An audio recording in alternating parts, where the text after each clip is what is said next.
మీ నాన్నగారికి సినిమా పిచ్చి మరీ ముదిరిపోతోందిరా. ఎవరితోనైనా చెప్పుకుంటే సిగ్గుచేటు. మొన్న ఉల్లిపొర కాగితం లాంటి లంగా జాకెట్ తీసుకొచ్చి అవి వేసుకుని నన్ను జయమాన్లా డాన్స్ చేయమని ఓ రాత్రంతా పోరు పెట్టారా. వీలైనంత త్వరగా నాన్నని వైజాగ్ తీసుకెళ్లి పిచ్చాసుపత్రిలో చేర్పిస్తే గాని. అమ్మా వాళ్ళెవరు? ఆయన జగన్నాథం గారని మిలిటరీ మనిషిరా. ఆయనకి ఈ ఊళ్ళో భూములున్నాయి. కౌలుదారులు సరిగ్గా డబ్బివ్వడం లేదని ఆయన కుటుంబంతో సహా ఈ ఊరు వచ్చేసి మొన్ననే ఆ ఇల్లు కొనుక్కుని దాంట్లో దిగారు. మీ శాంతి వాళ్ళ అమ్మా నాన్న ఈ మధ్యనే మా ఎదురింట్లోనే దిగారు. అంచేత నువ్వు వెంటనే బయలుదేరి మా ఊరు వచ్చాయి. నీకు శాంతి కనిపిస్తుంది, మనశ్శాంతిగా అనిపిస్తుంది. అయ్యయ్యో సుకు సుకు, అయ్యయ్యో కరుమైక్యా సుకు సుకు, అయ్యయ్యా కరుమైక్యా సుకు సుకు. సూకు సూకు అని కూర్చున్నాడు. ఆ కూతకు అర్థం ఏమిట్రా బృహస్పతి? సూకు సూకు అంటే అబ్బాయి గారు ప్రేమించిన పిల్ల పేరు సూర్యకుమారి అయి ఉండొచ్చండయ్యా. అందుకే సూకు సూకు అంటున్నారు.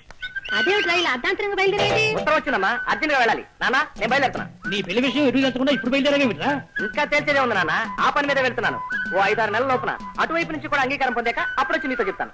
6 నెలలలోపు ఆ పని వల్ల అవుతుందా? తప్పకుండా. మొండి మనిషి, నీ వాదన నీది కానీ మా మాటలు వినిపించుకో కదా. సరే అలాగే నీ ఇష్ట ప్రకారమే కానివ్వు. ఇవాళ ఏప్రిల్ 14, అక్టోబర్ 15 కల్లా నీ ప్రేమ విషయంలో నువ్వు దారిని పడకపోతే ఆ మర్నాడు నేను కుదిర్చిన పెళ్లి నువ్వు చేసుకు తినాలి. దానికి ఒప్పుకుంటావా? డన్. ఈ లోపు నా గురించి కానీ నా పెళ్లి గురించి కానీ మీరేమీ ఆలోచించకూడదు, ఏ ప్రయత్నాలు చేయకూడదు. అక్టోబర్ 15 లోపు ఓ చక్కటి శుభవార్తతో సహా వచ్చి మీ ముందు వాళ్తాను. It's a challenge. రే రావుడు, ఒక్క ఉత్తరం రాష్ట్ర బస్ స్టాండ్కి వచ్చావు కదరా. ఇంత చిన్న ఊళ్ళో ఆ మాత్రం కనుక్కోలేకపోతాన్న ధైర్యంతో వచ్చాను రా. అవును, ఈ ఊళ్ళో ఎవరికి వాడే మీ ఇంటి అడ్రస్ చెప్పి వెళ్ళిపోతున్నారు కానీ మీ ఇంటి దగ్గర రమ్మంటే ఇదిగో వస్తానంటూ పారిపోతున్నారు ఏమిట్రా? ఇంకాసేపట్లో నీకే తెలుస్తుంది. అడుగు వస్తున్నాడు మా నాన్న. వారి ఈ పోరగాడెవ్వరు? పట్నంలో రూమ్మేట్ అని చెప్పానే రాంబాబు, ఇతనే. నమస్కారం. అబ్బా అచ్చు అక్కడ నా పెళ్ళంట లెవెల్లో ఉండండి. బిడ్డ ఫిగర్ అయితే లేదు. నువ్వు డెఫినెట్ 200 రోజు బొమ్మే. సూరి ఇందా కాఫీ. అమ్మా ఇతనే నా రూమ్మేట్ రాంబాబు. నమస్కారం అమ్మా. నమస్కారం బాబు. మీ ఇద్దరు అన్నదమ్ముల్లా ఎంతో కలివిడిగా ఉంటారని మా సూరి ఎప్పుడూ చెప్తుంటాడు బాబు. సెలవులు కదమ్మా, 4 రోజులు మా ఊళ్ళో ఉంది కానీ రారా అంటే వచ్చాడు. అలాగే అట్లనే ఉండమని రాదురా, మనకేం లాస్ అవుతుంది? 4 దినాలు కాకపోతే ప్రేమాభిషేకం తీర్నా ఏడాది పాటు మన థియేటర్లోనే ఉండమను. ఇదిగో బిడ్డ బిల్ అయితే తీసుకో. బిల్లా? అవు బిల్లు ఎందుకండి? ఇప్పుడు నువ్వు తాగిన కాపీకి పైసలు ఎవరిస్తారే? ఆ? చూడు బిడ్డ, నేను పైసలు తాను చాలా నిక్కెచ్చుకుంటా. గిట్ల పైసా కూడబెట్టి 10 లక్షలు చేసి మా మూర్తిగాడు ఏడ్చి చచ్చేటట్టుగా సైన్మా తీసేటందుకు వెళ్ళిపోతా మద్రాస్. నమస్తే వెంకటేష్ బాబు. జబర్దస్త్ ఉన్నావు కదరా, నిన్ను హీరోగా పెట్టి నేను సైన్మా తీస్తానంటే ఈ లైఫ్ కి ఇంకేం కావాలి? నా జన్మ ధన్యమైపోయింది అన్నట్టు. ఏమరా మూర్తి గట్లా చూస్తుంటివి, ఏమైంది? నీ లెక్క ఫాల్తు సైన్మా తీస్తాననుకున్నావు, వెంకటేష్ బాబుని పెట్టి సైన్మా తీస్తున్నావే. ఏమండి రే ఆయన ఇంకో గంట దాకా మన లోకంలోకి రాడు కానీ నువ్వు లోపలికి రా, స్నానం చేద్దామని. పనాలు తర్వాత రా. అసలు విషయానికి రా. మరి శాంతి వాళ్ళ ఇల్లు మీ ఇంటి ఎదురు కానవుగా, ఎక్కడా వాళ్ళ ఇల్లు? అదిగోరా.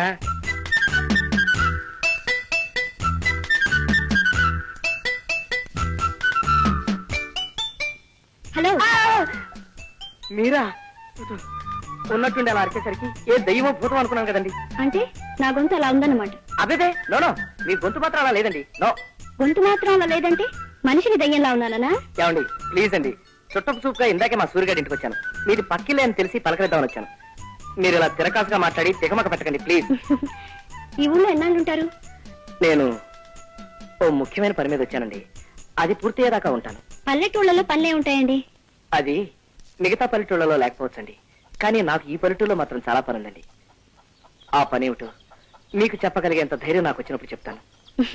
ఇక్కడ సరదాగా మాట్లాడే వాళ్ళు ఎవరూ లేక మహా బోర్గా ఉంటుంది. మీరు వచ్చారు, ఇంకా టైం పాస్ కి లోటు ఉండదులేండి. థ్యాంక్స్ అండి.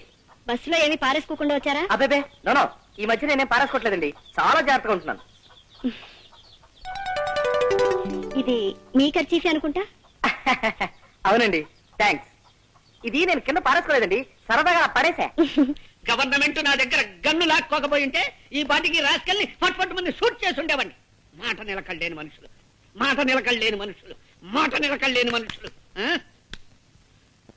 ఆ సైకిల్ ఏమిటి? నీకు వచ్చావండి? మీ దేవుడు ఎత్తుకెళ్ళాడా? ఇవాళ శుక్రవారమా? మౌనవ్రతం కాబోలు నా కర్మ. ఇలా కూర్చో. ఏమిటి శుక్రవారం నాడు మొగుడిని కూడా ముట్టుకోవద్దన్నాడా మీ దేవుడు? నా కర్మే. ఇదిగో ఇలా చూడు, ఇప్పుడే వచ్చింది ఉత్తరం. మా రంగనాథం గారు రాశాడు. కొన్ని అనివార్య కారణాల వల్ల తన కొడుకు తన నుంచి దూరంగా వెళ్లిపోయాడని, 6 నెలల వరకు తిరిగి రాడని, అంచేత పెళ్లి 6 నెలలు వాయిదా వేయాలని మాత్రం రాసి ఊరుకున్నాడు. ఆ కారణాలు ఏమిటో వాయిదా ఎందుకో రాసి ఏడవలేదు. రాష్ట్రేల్ ఇదిగోనండి అయ్యా. ఎందుకురా ఇప్పుడు ఇవి? అరుస్తున్నారుగా, అవసరమేమోనని. బాగుంది, ఇలా ఇచ్చి కాస్త వంగు. దరిద్రం మర్యాదలు నోను. అసలు అమ్మాయి చదువు అయిపోయింది కదా, వచ్చే నెలలో చక్కగా పెళ్లి చేసేద్దామని ఊపలాట పడితే 6 నెలలు వెనక్కి నెట్టేశాడే విధవా. నాకు నా అల్లుడి కంటే అల్లుడి తల్లిదండ్రులు నచ్చాలని, లేకి మనుషుల్లా కాకుండా నాలా డిగ్నిఫైడ్ గా ఉండే మనుషులై ఉండాలని రూలు పెట్టుకుని ఎన్నో సంబంధాలు కాదన్నానే. సరే, మా రంగనాథం గారంటే నాకు చిన్నప్పటి నుంచి తెలిసిన విధవ కావడం వల్ల వాడు వాడి పెళ్ళాన్ని నాకు నచ్చి ఈ సంబంధానికి ఒప్పుకుంటే ఇలా చేస్తాడా సన్నాసి? వద్దు, అలా సైకిల్ చేయకు. ఆదివారం మధ్యాహ్నం టీవీలో వార్తలు చూస్తున్న ఫీలింగ్ వస్తుంది నాకు.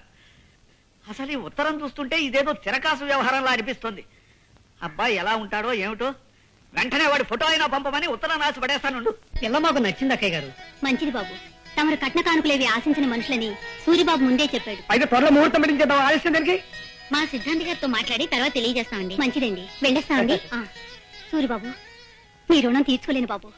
నీ దయవల్ల మా చిట్టి ఓ ఇంటిదైతే నీ పేరు చెప్పి దీపం పెట్టుకుంటుంది. వద్దులేండి, ఇప్పటికే దీపాలు ఎక్కువైపోయి నా బుర్రంతా నూనె కప్పుకొడుతుంది. అత్తయ్య గారు, ఇప్పుడు మీ చిన్నమ్మాయికి కూడా సంబంధం కుదిరిపోయింది కాబట్టి నేను సీత పెళ్లి చేసేసుకుందామని. ఏమ్మా, ఆయన చెప్పింది సబబుగానే అనిపిస్తోంది. అలాగే నీ మానాన్ని నువ్వు పెళ్లి చేసుకుని వెళ్ళమ్మా, నేను కాదన్ను. నీ చిన్న తమ్ముడు గోపి విషయం నువ్వేం పట్టించుకోవద్దమ్మా. వాడికి చదువు సరిగ్గా అంటడం లేదు. రేపు మాపో నేను గుట్టుకుమన్నాక వాడికి నడివీధిలో అడుగుతునే పరిస్థితి ఏర్పడుతుంది. అమ్మా పర్లేదమ్మా, ఎందరో అనాథ బిడ్డలు గాలికి పుట్టి ధూళికి పెరగడం లేదు. నువ్వు పెళ్లి చేసుకుని సుఖపడమ్మా. నీ తమ్ముడి భారాన్ని ఈ జబ్బు తల్లి మీద మోపి నువ్వు హాయిగా పెళ్లి చేసుకోమా. అమ్మా, ఆవిడ లేరు, కిందకి వెళ్ళిపోయారు. తాల్సైపోయింది. ఇదే చెప్తున్నాను. వద్దు, నువ్వేం చెప్పద్దు, మనం పెళ్లి చేసేసుకుంటాం అంతే. 6 నూరైనా సరే. వద్దు సీత, ఆవేశం వరకు మనం పెళ్లి చేసుకుంటున్నాం అంతే. గోపిగాడి డిగ్రీ పూర్తయ్యేదాకా నేను పెళ్లి చేసుకోనదాకా చేసుకోనమ్మా. చెప్పదయచేసి మరీ చెప్తున్నాను.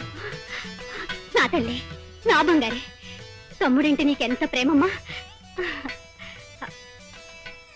మా తమ్ముడికి వద్దు, అర్థమైపోయింది సీత, నా డ్యూటీ ఏమిటో నాకు అర్థమైపోయింది. మీ తమ్ముడికి గట్టి ట్యూషన్ పెట్టించి మీరైతే మార్కులు వేయించి వాడి డిగ్రీ పాస్ అయ్యేలా చూడాలి. దానికి ఎలాగో 4 ఏళ్ళు పడుతుంది. ఈ లోపల మీ పెద్దకు పెళ్ళై దానికో కూతురు పుడితే దాని పెళ్లి కూడా మనమే చేయాలి. ఈ లోపల మీ చెల్లెలకి పెళ్ళై దానికో కూతురు పుడితే దానికో మంచి సంబంధం మనమే చూడాలి. ఇలా అన్ని సంబంధాలు చేసి చేసి చేసి మనం ఎప్పుడు పెళ్లి చేసుకుంటామో తెలుసా?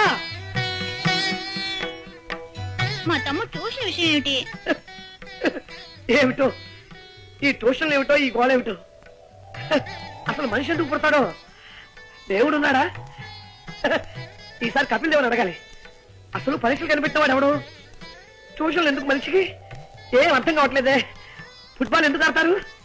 ఈసారి కనపడితే ఏమో శంకర్ శాస్త్రం అడగాలి.